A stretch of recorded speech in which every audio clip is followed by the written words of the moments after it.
הפסיכולוג רפי יעקבי, זה בכלל טוב לדעת, אנחנו רוצים לדעת, אולי עדיף בכלל לברוח מכל זה.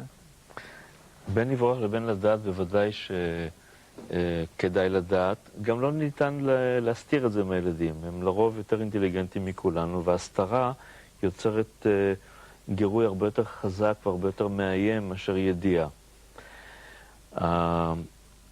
אבל... כי אני לא בטוח, אם אני מטייל בג'ונגל, אני לא בטוח שאני רוצה שמישהו יגיד לי, יש פה חיות טרף. אולי עדיף שאני מטייל. אני אומר את זה חד משמעית. לדעת בוודאי שזה... אנחנו מדברים על אינפורמציה, על מידע.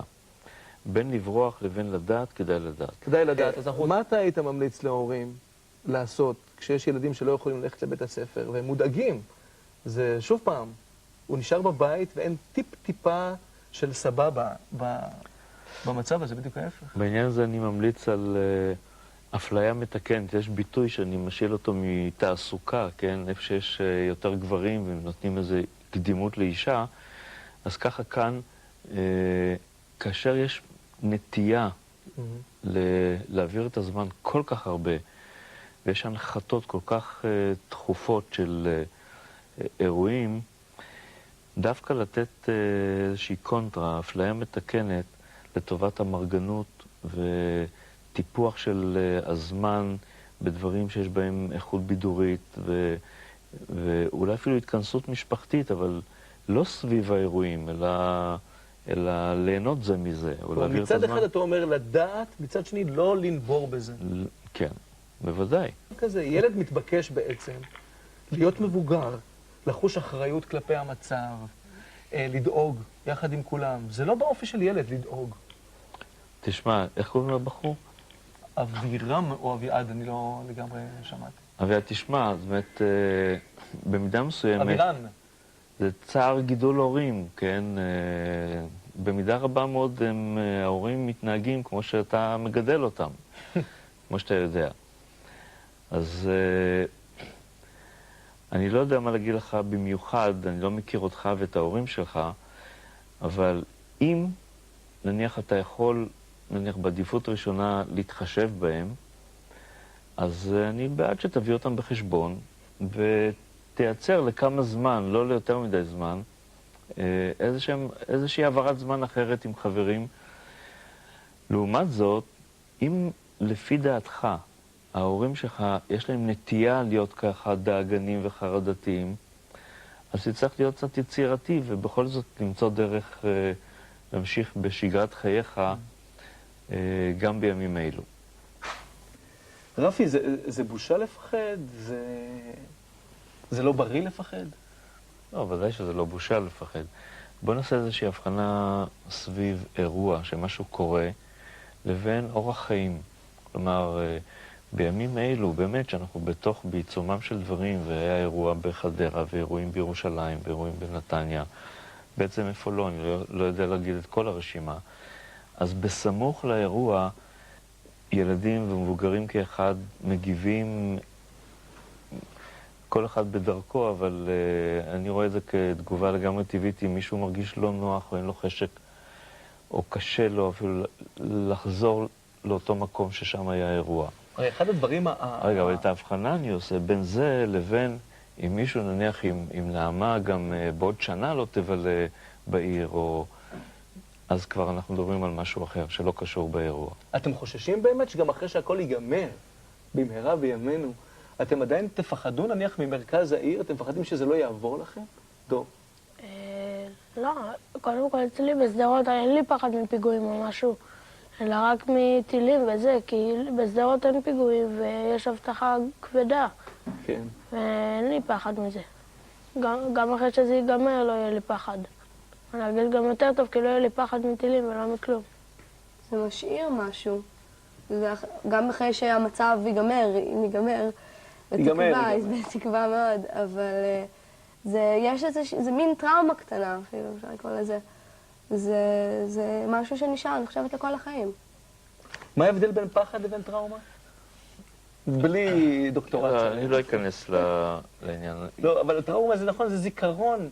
זה זיכרון מפחד, שגם כשהוא לא נמצא בשטח, אנחנו עדיין מפחדים מהפיצה, מפחדים מהפיצריה. מי שאירע לו אסון בימים אלו, הוא עבר איזושהי טראומה.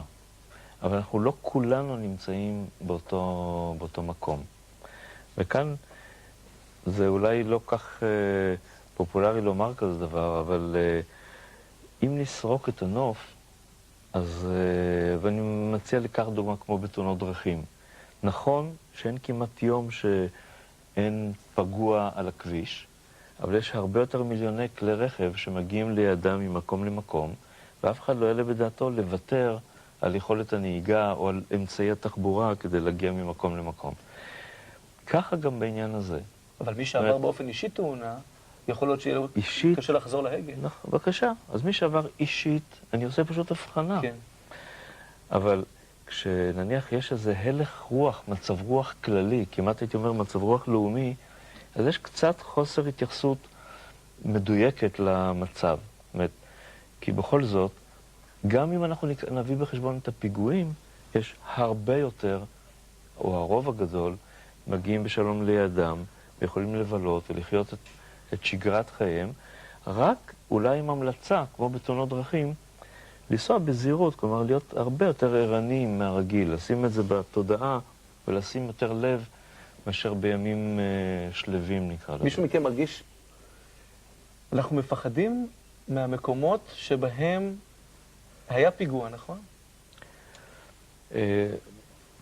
לצערי היום יש איזושהי מגושמות בהרגשה שלנו, וזה מתפשט לכל מיני מקומות, וגם איפה שהיה פיגוע וגם איפה שלא היה פיגוע. זאת אומרת, יש באמת אנשים שנמנעים מלשבת בבתי קפה או להיכנס לקניון, ואני שוב חוזר שהדבר היחידי שהיה נראה לי נכון בלהפיק לקחים מתוך העניין זה להיות זהירים יותר, או להקפיד קצת יותר על השמירה, אבל לא להפסיק לבלות. זה נראה לי לא ידידותי לבלות במה שכמעט מכתיבים לנו לבלות. אבל אז יושבים כל הערב... דור אומר שהשלט לא בידיו, מישהו אחר מכתיב את ה... בידי מי השלט? זה לא קבוע. הדבר האחרון, העולם הפך להיות ממלכת ילדים, הדבר האחרון שנשאר בידי המבוגרים זה השלט, אני חושב.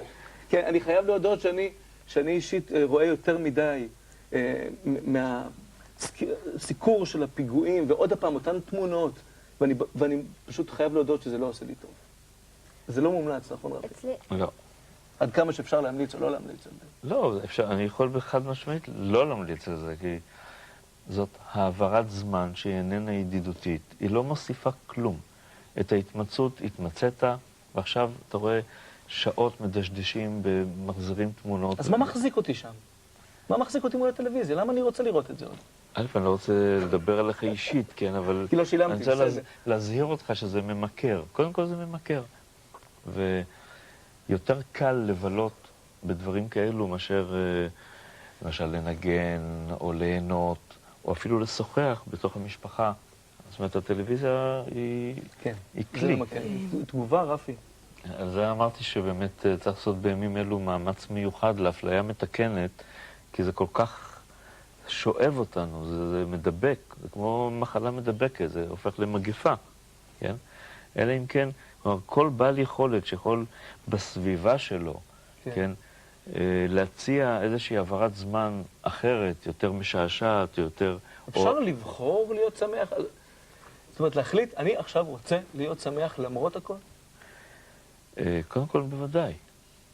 להוציא, עוד פעם, תזכור שבכל רגע נתון יש בתים שאירע בהם אסון. אז אני לא מצפה שהם יפצחו במחולות בימים כאלו.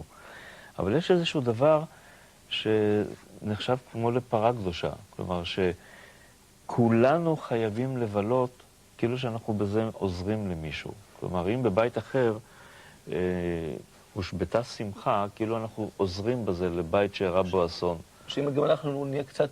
כן. אנחנו לא עוזרים בזה לאף אחד, אנחנו רק דופקים את עצמנו. אז אתה אומר, אפשר להתעודד וצריך להתעודד. רצוי, כן. האם באמת בסיס אידיאולוגי, כמו למשל תודעה ציונית, או כל אידיאולוגיה מוצקה אחרת, לא עוזר להתגבר על תלאות מהסוג שאנחנו רואים עכשיו? תשמע, זה עניין נקודתי. זאת אומרת, מי שיש לו נניח אמונה חזקה במשהו, לא חשוב כרגע במה, אז יש לו כלי מסוים שמשמש אותו בגזרה הזאת. זה נותן טעם, משמעות, פרשנות שמדברת אליו. קשה מאוד אבל להטיל את זה בצורה כללית על כולם. כן. ולמרות ההמלצה החמה הזאת, אני לא יודע כמה אפשר יהיה להוריד את המרכאות מהציונות שהייתה בזמנו, בלי מרכאות. כיום אני חושב שאנחנו נמצאים במצב אחר, באופן כללי. עכשיו, בתוך הכיסים האלו יש כיסי אמונה וכיסי פרשנויות ומשמעויות. אני לא רוצה להיכנס לפוליטיקה כרגע, כמובן. אבל אתה יכול לכל דבר לתת טעם. זאת אומרת, זה מצב באמת לא... רצית להעיר משהו?